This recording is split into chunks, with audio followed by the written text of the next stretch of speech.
So hello everyone, welcome back. Now let us start problem number 7, which says find the force on charge Q in the figure this. We need to find the force on charge plus Q in this figure. Alright, so now let us solve this problem. Let me just focus. Yes, so we have problem 7 on page 129. Alright, so let me just focus. Yes, so let me just redraw the question. He's saying that we have two charges, one here at a distance d minus 2q at a distance d and other at distance 3d from the origin 3d, that is plus q. So we need to calculate the force on this charge due to these minus 2q. So by using the method of images, let us suppose we have another charge minus 2q at a distance d from the origin and another charge at a distance 3d from the origin and it is minus q. So now the figure is symmetric and we can apply the formula of force, that is, let me just focus.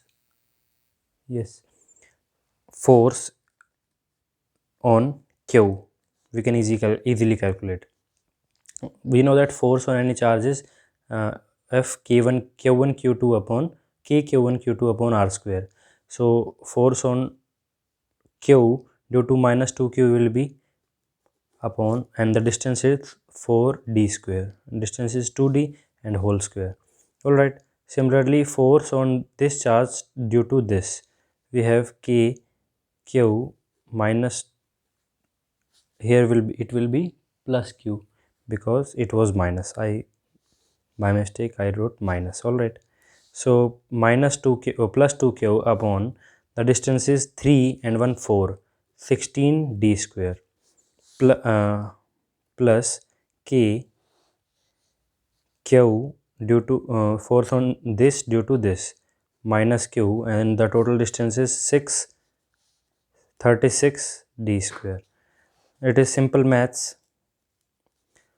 Let me just focus. Yes, we have k q square common and d square also common.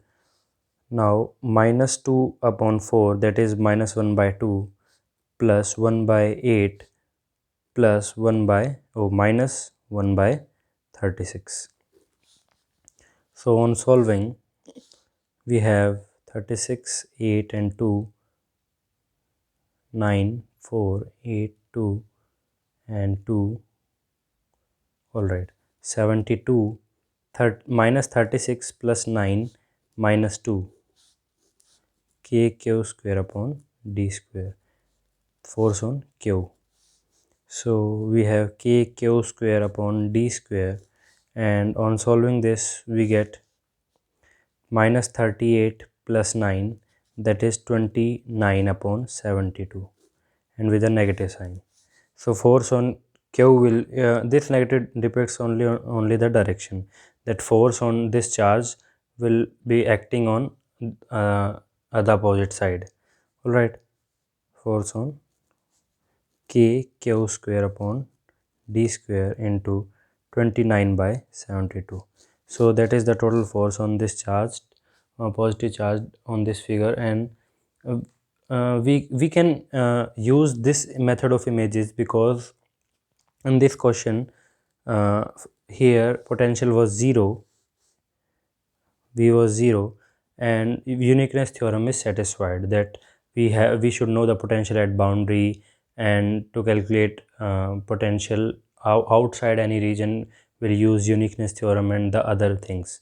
You can read it in theory on page number before page number 127. So that's all for this video. See you in next video. Thank you. Bye bye.